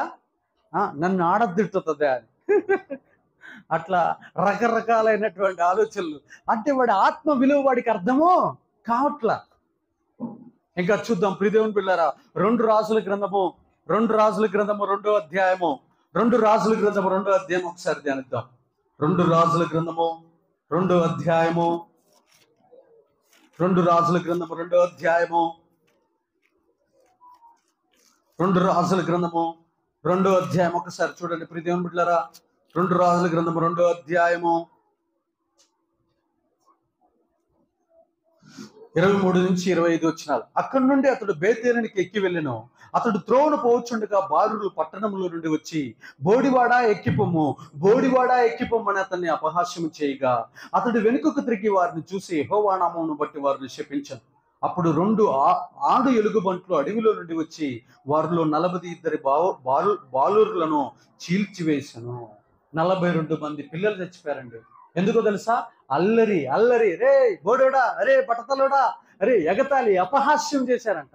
అయితే వెంటనే దేవుని యొక్క సేవకుడు శపించగానే ఆ శాపం వాళ్ళకి తగిలింది. అరణ్యంలో నుంచి 2 ఎలుగుబంట్లు వచ్చేసాయి. అక్కడున్న 42 మంది పిల్లల్ని చీల్చి చంపేసినట్లు. అందుకనే పిల్లలు ఎవరైనా ఎగతాళి చేస్తున్నారనుకో, పిల్లలు ఎవరైనా ఏదైనా చేస్తున్నారనుకో, మనం వెంటనే చూసి బుద్ధి చెప్పాలి. లేకపోతే వాళ్ళ అల్లరి క్రియలతోటే వారి ప్రాణాలు పోగొట్టుకుంటారు. మొన్న మా చెల్లెల్ని మా కుమారుడు ఆమె తిరిగి లేచి నడవదాన్ని కొట్టిండట. నాకు ఆ విషయం చెప్పారు. వెంటనే 3-4 సరుకులు తెరిచిన. ఎందుకో తెలుసా? పెద్దవాళ్ళని మనం అపహాస్యము చేయకూడదు, పెద్దవాళ్ళని మనం ఎగతాళి చేయకూడదు, పెద్దవాళ్ళని మనం హేళన చేయకూడదు, అల్లరి చేయకూడదు. అల్లరి చేసినందుకు ఎంతమంది చచ్చిపోయారు? 42 మంది చచ్చిపోయారు. కొంతమందికి రాజకీయాలంటే ఇష్టం. బైబిల్లో హేరోదు చూద్దాం. మత్తయి సువార్త 2వ అధ్యాయం చూడండి. మత్తయి సువార్త 2వ అధ్యాయం 3వ వచనం. మత్తయి సువార్త 2వ అధ్యాయం 3వ వచనం చూడండి. మత్తయి సువార్త 2వ అధ్యాయం 3వ వచనం ఒకసారి చూస్తే, మత్తయి సువార్త 2వ అధ్యాయం 3వ వచనం, 2వ అధ్యాయం 3వ వచనం చూడండి. అక్కడ రాయబడినటువంటి మాట, హేరోదు రాజు ఈ సంగతి విన్నప్పుడు అతడును అతనితో కూడా యెరూషలేము వారందరూ కలవరపడిరి. ఏ సంగతి విన్నాడంట? రాజు అయిన హేరోదు దినముల యందు యూదయ దేశపు బెత్లెహేములో యేసు పుట్టిన పిమ్మట ఇదిగో తూర్పు దేశపు జ్ఞానులు యెరూషలేముకు వచ్చి, యూదులకు రాజుగా పుట్టిన వాడు ఎక్కడున్నాడు? తూర్పు దిక్కున మేము ఆయన నక్షత్రమును చూసి ఆయన్ని పూజించవచ్చుదామని చెప్పిరి. అంటే హేరోదు రాజుకి జీవితాంతం రాజు కావాలనే, ఇంకా వేరేవాడు రాజు కాకూడదు, వేరేవాడు రాజుగానే కాకూడదు. ఈ జ్ఞానులు అజ్ఞానంగా వాళ్ళ ఇంటికి పోయి ఏం చెబుతున్నారు? అయ్యా యూదుల కోసం ఒక రాజు పుట్టాడని చెప్పాడు. వెంటనే మేమే రాజవంశీకులుగా ఉండాలి, ఇక వేరేవాడు ఎవడు ఉండకూడదు అని చెప్పి మీరు 13-16 వచనాలు చూస్తే, యూదయ బెత్లెహేములో 2 సంవత్సరాల లోపు పుట్టిన పిల్లలందరినీ హేరోదు రాజు తల నరికిచ్చి చంపేస్తాడని. సుమారు నాకు తెలిసి 1,00,000 మందిని చంపేశాడు. ఒక్క రోజులోనే 1,00,000 మంది చిన్నపిల్లల్ని చంపేశాడు. చూడండి ప్రియ దేవుని బిడ్డలారా, ఎంత దుర్మార్గమో తెలుసా? తాను మాత్రమే రాజుగా ఉండాలి. రాజకీయాల వెనకుంట ఇన్ని నరహత్యలు, అది ఎవడికి తెలియదు. ఒక రాజ సింహాసనం కోసం 1,00,000 మంది పిల్లల్ని చంపాడు. ఆయన ముసలోడే కదా హేరోదు, చాలే మరి ఇక నాకంటే మంచోడు ఎవడన్నా వచ్చిండేమోలే, పరిపాలించుకోనిలే, నేను ముసలోడినైనాలే అని అన్నాడా? రాజకీయం కోసం ఎవరి తలలు తీసిస్తున్నాడు? చిన్న పిల్లలందరూ నరికేసేసాడు. అందుకనే నీ యొక్క ఆత్మను ప్రపంచంలో దేనికైనా అప్పగించు, కానీ రాజకీయానికి అప్పగించుగాకు. నీ వంశం భూమి మీద లేకుండా తుడిచేస్తాడు దేవుడు. కాబట్టి రాజకీయం తర్వాత హేరోదు వంశం ఉంటుంది మీకు బైబిల్లో చూడండి. ఆ తర్వాత పౌలు కాలంకి వచ్చేకల్లా హేరోదీలు కనబడరు. ఏశావు సంతతి వాడే హేరోదు. కారణం ఏంటంటే హేరోదు వంశము ఎప్పుడైతే ఆ చిన్నపిల్లల్ని నరికేసిందో అప్పుడుతోటి వారి చిగురుని, వారి ఏరుని భూమి మీద లేకుండా పెరిగి వేసేసాడు దేవుడు. కాబట్టి ప్రియ దేవుని బిడ్డలారా, ఒక రాజకీయాల్లో కానీ, ఒక అల్లరితో కూడిన ఆటపాటల్లో కానీ, ఒక సుఖ నివాసమైన ఎంటర్టైన్మెంట్లో కానీ, సినిమాల్లో కానీ, ఎప్పుడైనా సినిమాలు చూడండి, ఏ పొద్దు ఏదో ఇక్కడ నాకు తెలిసిన తమ్ముడు జాన్ పీటర్ల ఫ్రెండ్ ఒక అబ్బాయి ఉంటాడు, సినిమా డైరెక్టర్గా పనిచేస్తూ ఉంటాడు. ఏ నిమిషమైనా చూడు, తమ్ముడు ఏం చేస్తున్నావు అంట, అన్న ఆ సీరియల్ తీస్తున్నా, అన్న ఈ సినిమా తీస్తున్నాడు, అరే ఇంక ఏ పొద్దు ఏదో ఒకటి చెబుతాడు, కానీ అది వచ్చింది లేదు, సచ్చింది లేదు, చూసింది లేదు. ఇంకా ఆ మనసు మొత్తం అట్లా లాక్కొని పోతూనే ఉంటుంది. అది ఇంకా ఆ రంగంలో కీడ్చుకొని పోతుంది. ఆ రంగంలోంచి మనం బయటికి తీసుకొని రాలేం. ఆ రంగంలోంచి మనం బయటికి తీసుకురాలి. మా ఇంటికాడ చాలా మంది నామకార్థ క్రైస్తవులుగా ఉండి, ప్రభు అసలు మా ఇంట్లో వాళ్ళకి సినిమాలు అంటే ఎందుకు పిచ్చి ప్రభు అని నేను అడిగాను. సినిమాలు ఎందుకు పిచ్చి ప్రభు అని అంటే, మా తాత ఎన్టీ రామారావు ఫ్యాన్, అంటే మా అమ్మ వాళ్ళ నాన్న. ఆయనలో నుంచి దురాత్మ మా ఇంటి మీదకి వచ్చింది, సినిమాల దురాత్మ. అక్కడి నుంచి మళ్ళీ పాస్టర్ వాళ్ళ గారు నాన్నగారు సినిమా డ్రామా రైటర్. ఆ తర్వాత ఆయన అది మానేసి తర్వాత పాస్టర్ అయింది. దేవునికి మహిమ కలుగును. ఇంకా ఆయనతో ఆగుతుందే, లాస్ట్కి నా మీదకి రావాలని చూసింది. నేను కూడా MBA వరకు సినిమాలు చూసిన, కానీ ఆ తర్వాత మళ్ళీ దాన్ని నరుకు. అంటే అది ఎందుకు? మేము గినక దేవుడు వచ్చి మమ్మల్ని ఆపకపోతే మమ్మల్ని లాక్కొని పోతుంది, ఇంకా ఈడ్చుకొని పోతూనే ఉంది ఆత్మ. 3 తరాలు మొన్న చూసిన దర్శనం. ఏంటి ప్రభు మా ఇంటి మీద ఏంటి సినిమాల ప్రపంచపు ఈ ఆత్మ ఎందుకు పనిచేస్తుందంటే, అదిగో అతను ప్రేమించాడు ఆ రంగాన్ని, అక్కడి నుంచి అది వారసత్వంగా మీ మీదకి వస్తుంది. నువ్వు దేన్నైతే ప్రేమిస్తున్నావో అది నీ ఇంటి మీదకి ఆ దురాత్మ పరిగెత్తుకుంటూ వస్తుంది. అది ధనాపేక్ష కావచ్చు, అది దొంగతనం కావచ్చు, అది వ్యభిచారం కావచ్చు, అది కాముకత్వం కావచ్చు. ఆ దురాత్మ నిన్ను అంటాడుతూనే ఉంటుంది. దాన్ని వదిలేసుకోవాలి. అది చాడీలు చెప్పేది కావచ్చు, అది కుటుంబాలు కూర్చేది కావచ్చు, అది కపటపు ఆలోచన కావచ్చు, అది ఏ రోజైనా, అది ఏదైనా సరే, అది ఈరోజు యేసయ్య రక్తంతో కడుక్కో, నువ్వు శుద్ధి చేయబడతావు. యేసు రక్తంతో నువ్వు కడుక్కోవాలి. నీ ఆత్మను మొత్తాన్ని శుభ్రం చేసుకోవాలి. ఇందాకే చెప్పాను మీకు, మన యొక్క వస్త్రాలను సర్ఫెక్సల్తో కాదు కడుక్కోవాల్సింది, యేసు రక్తంతో మన ఆత్మను కడుక్కోవాలి. యేసు రక్తంతో ఆత్మను కడుక్కోవాలి. యేసు రక్తంతో కడుక్కోవాలి. రోజు యేసు రక్తంతో కడుక్కొని నేను సేవకు పోతాను. ప్రియ దేవుని బిడ్డలారా, రోజు మనం నిర్దోషులుగా ఉండాలి. రోజు నిర్దోషులుగా, నిష్కపటులుగా, కపటము లేని వారిగా ఉండాలి. ఎలా ఉండాలంట? కపటము లేని వారిగా ఉండాలి. మళ్ళీ ఇంటికి వచ్చిన తర్వాత జయమిస్తాడు. నేను ఉపవాసం ఉంటానండి, ఉపవాసం ఉన్న తర్వాత 6 గంటల దాకా యుద్ధమే నాతోటి సాతాను గాడు. ఈ రోజు నీ ఉపవాసాన్ని జడగొడతాను అంటాడు. 6 గంటలప్పుడు నేను దేవుడికి స్తోత్రం చెప్తాను, ప్రభువా ఈరోజు సంపూర్ణమైన విజయం సాతానుపై నాకు ఇచ్చినందుకు వందనాలు. నేను ఎక్కడ ఒక జ్యూస్కి కానీ, నేను ఎక్కడ ఒక చిన్న చాక్లెట్కి కానీ, ఒక ఐస్ క్రీమ్కి కానీ, ఒక చికెన్ పల్యానికి కానీ దేనికి లొంగకుండా నన్ను ఈరోజు సంపూర్ణమైన ఉపవాసంలో పెట్టి సాతాను సామ్రాజ్యాన్ని కూల్చడానికి ఆయుధంగా నన్ను వాడుకున్నందుకు వందనాలయ్యా. ప్రియ దేవుని బిడ్డలారా, నీ ఆత్మను దేనికి అప్పగించాలి? బైబిల్లో కాముంది, హన్నా ప్రవక్తిని తన దేహం మొత్తాన్ని దేనికి అప్పగించిందో తెలుసా? దేవాలయంలో పరిచర్య చేయటానికి. చెప్పడమ్మా, దేనికి అప్పగించింది? దేవాలయంలో సేవ. గట్టిగా చెప్పండి, దేవాలయంలో సేవ. లూకాసు వార్త 2వ అధ్యాయము 37వ వచనం. లూకాసు వార్త 2వ అధ్యాయం 37వ వచనం. లూకాసు వార్త 2:37. లూకాసు వార్త 2:37. ఇప్పుడు దాకా మనం చెడుతనానికి అప్పగించకూడదు, ఇక దేనికి అప్పగించుకోవాలో చెబుతాను. లూకాసు వార్త 2:37 చూడండి. అక్కడ రాయబడింది, ఏమని రాయబడింది? 84 సంవత్సరములు ఇదివరాలయ్యుండి దేవాలయమును విడవక ఉపవాస ప్రార్థనలతో రేయింపవళ్ళు సేవ చేయుచుండెను. తన ఆత్మను సేవకు అప్పగించుకుంది. ఒక మదర్ తెరిసా కానీ, ఒక జాన్ వెస్లీ కానీ, ఒక బక్సింగ్ గారు కానీ, ఒక ఏసన్న గారు కానీ, ఒక డీజే శ్రీకరణ్ కానీ, ప్రతి ఒక్కళ్ళు తన దేహం మొత్తాన్ని, తన ఆత్మను మొత్తాన్ని దేనికి అప్పగించారో తెలుసా? సేవ, సేవ, సేవ, సేవ. ఈ ప్రపంచంలో అత్యంత గొప్ప పదం ఏందో తెలుసా? త్యాగం. గడి చెప్పండి, త్యాగం. తన కోసం తాను బ్రతకడం కాదు, తాను ఇతరుల కోసం బతికిన వాడు గొప్ప మహాపురుషుడు. కానీ సేవకులందరిని ఎట్లా చూస్తారో తెలుసా? వీళ్ళకి ఏ పనులు లేక, ఉద్యోగాలు లేక, ఏమి పని చేతకాక ఈ సేవ చేస్తారనుకుంటారు. అది ఇవాళ నీకు అర్థం కాదు, పరలోకి వెళ్ళిన తర్వాత నీకు అర్థమైంది మేము చేసే త్యాగం విలువ. అర్థమవుతుందా ప్రియ దేవుని బిడ్డలారా? అక్కడ రాస్తున్న మాట ఏందో తెలుసా? ఆమె తన దేహాన్ని సేవకు అంకితం చేసింది, సమర్పించుకుంది తన దేహాన్ని. ఇంకా ఆమె మొత్తం ఉపవాసాలే, లేస్తే ఉపవాసాలే, లేస్తే ప్రార్థనలే, లేస్తే స్తుతి ధూపములే, లేస్తే దేవుని సన్నిధిలో, దేవుని మందిరంలో దేవుని ఎదుట నిలబడటం, స్నానం చేయటం, రావటం, ఆరాధన చేయటం, మందిరంలోకి రావటం, ధూపం వేయటం, ప్రార్థన చేయటం, విజ్ఞాపన. ప్రభువా అస్సాము నాయనా, ప్రభువా అస్సాంలో భయంకరమైనటువంటి ప్రభువా కరువు ఉన్నదంట ప్రభువా, బెంగళూరు పట్టణంలో ప్రభువా దేవా నీళ్లు లేవంట ప్రభువా, అందరూ ఏడుస్తున్నారంట. అయ్యో ప్రభువా, ₹1,00,000 లోపున్న పేదవాళ్ళందరూ చచ్చిపోతున్నారంట, నీళ్లు కొనుక్కోవడానికి డబ్బులు లేవు ప్రభువా బెంగళూరుని జ్ఞాపకం చేసుకుని ఆయన ప్రభువా నీకే స్తోత్రం నాయనా. ఇదిగో నిన్న కాక మొన్న ఒక అమ్మాయి హాస్పిటల్లోకి వెళ్ళిందయ్యా, హాస్పిటల్లో అమ్మాయి కావాలని కోరుకుంటుంది ప్రభువా కృప చూపించాయా. పొద్దున్నే లేవగానే నిన్నటి రోజున ఒక తండ్రి, పోయిన ఆదివారం మీరు చూశారు, ఒక ఆయన నేను వాక్యం చెబుతుంటే లేచి ఇక్కడ దాకా వచ్చాడు. చూసారా? అయ్యా లైట్ అవుతుంది పోతున్నాను అన్నాడు. ఎంతమంది చూశారు? చేతులు ఎత్తండి, గట్టిగా ఎత్తండి. చూశారు కదా? ఆయనకి మొత్తం 3 కొడుకులు అయితే మధ్య కొడుకు సేవ చేస్తాడు బడాన్పేట హైదరాబాద్లో. ఆయన మానసిక వ్యాధి వల్ల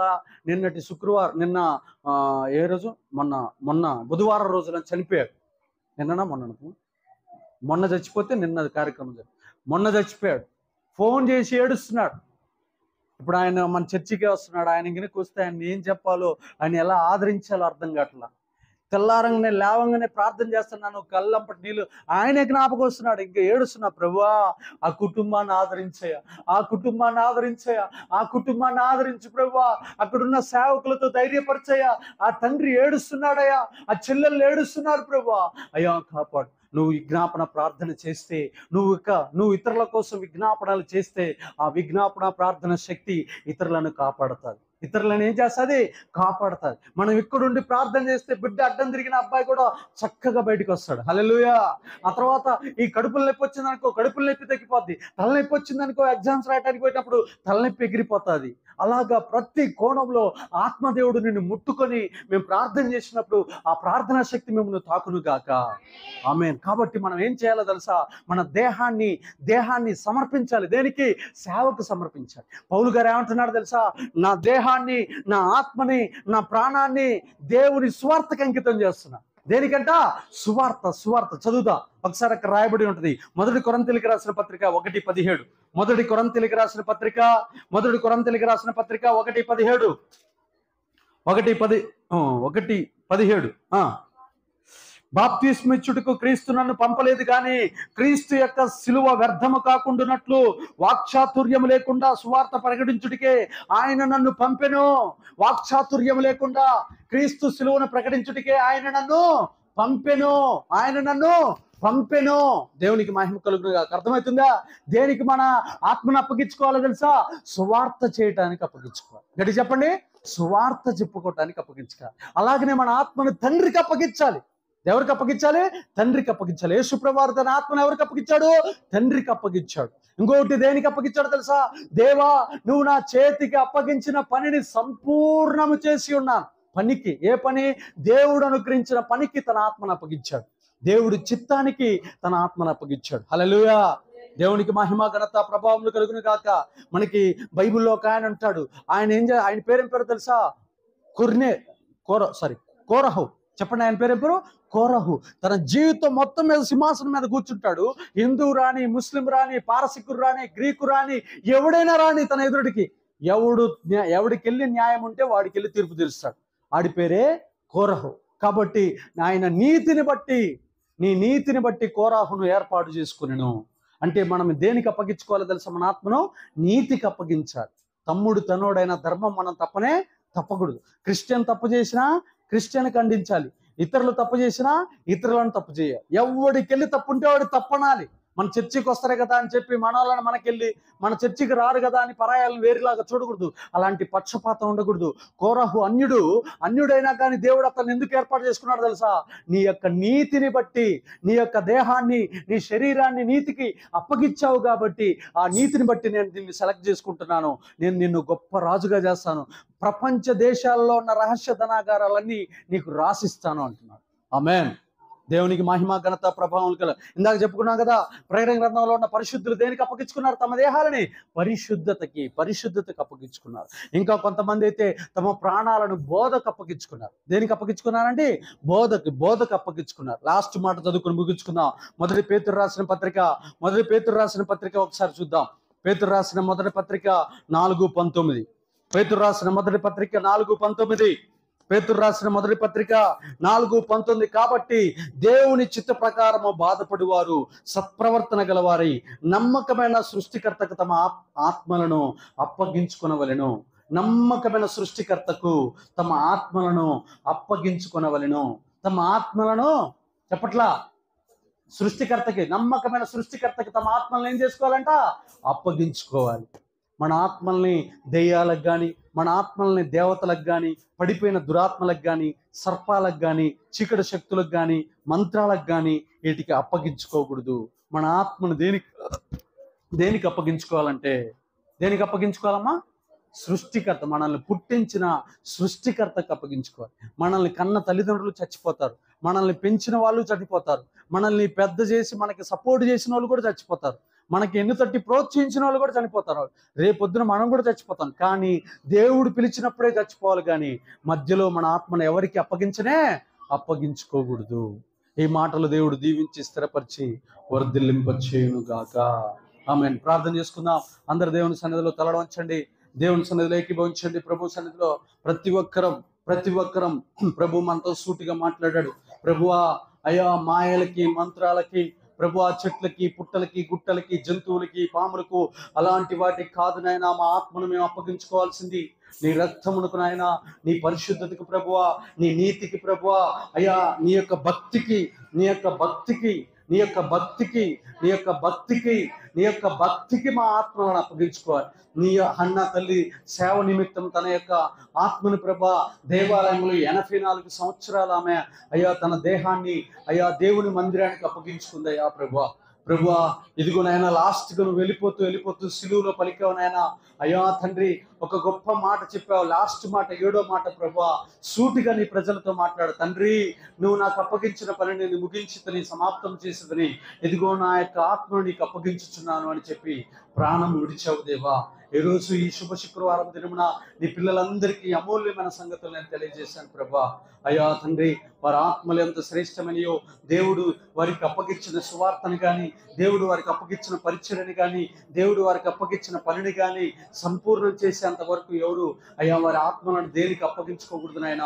రాజకీయాలకు కానీ, సినిమాలకు కానీ, అయ్యా మోసాలకు కానీ, తర్వాత ప్రభా దుర్మార్గానికి కానీ, అయ్యా లోక సినిమా వ్యవస్థకు కానీ, రాజకీయ వ్యవస్థకు కానీ, పాపానికి కానీ, అయ్యా తండ్రి దుర్మార్గానికి కానీ, అక్రమానికి కానీ, అవినీతికి కానీ, అన్యాయానికి కానీ, మోసానికి కానీ వారి ఆత్మలను అప్పగించుకోకూడదు నాయన. మంత్రాలకు కానీ, విగ్రహాలకు కానీ, పడిపోయిన దురాత్మలకు కానీ, దేవతలకు కానీ, ఋషులకు కానీ ఎవరికి వారి ఆత్మను అప్పగించుకోకూడదయ్యా. వారి భర్తకు కానీ, వారి పిల్లలకు కానీ, వారి భార్యకు కానీ, వారి బంధువులకు కానీ, అయ్యా వారి భూమికి కానీ, వారి ఇంటికి కానీ, వారి స్థలాలకు కానీ, వారి వస్తువులకు కానీ, వారి బంగారానికి కానీ వారి ఆత్మను అప్పగించుకోకూడదయ్యా. డబ్బుకు కానీ, తండ్రి పేరు పిచ్చి కోసం కానీ, ప్రాంతానికి కానీ దేనికి వారి ఆత్మను అప్పగించకూడదు. వారిని సృష్టించిన నమ్మకమైన సృష్టికర్తకి వారి ఆత్మలను అప్పగించాలయ్యా. నమ్మకమైన సృష్టికర్తకి వారి ఆత్మలను అప్పగించాలి ప్రభా.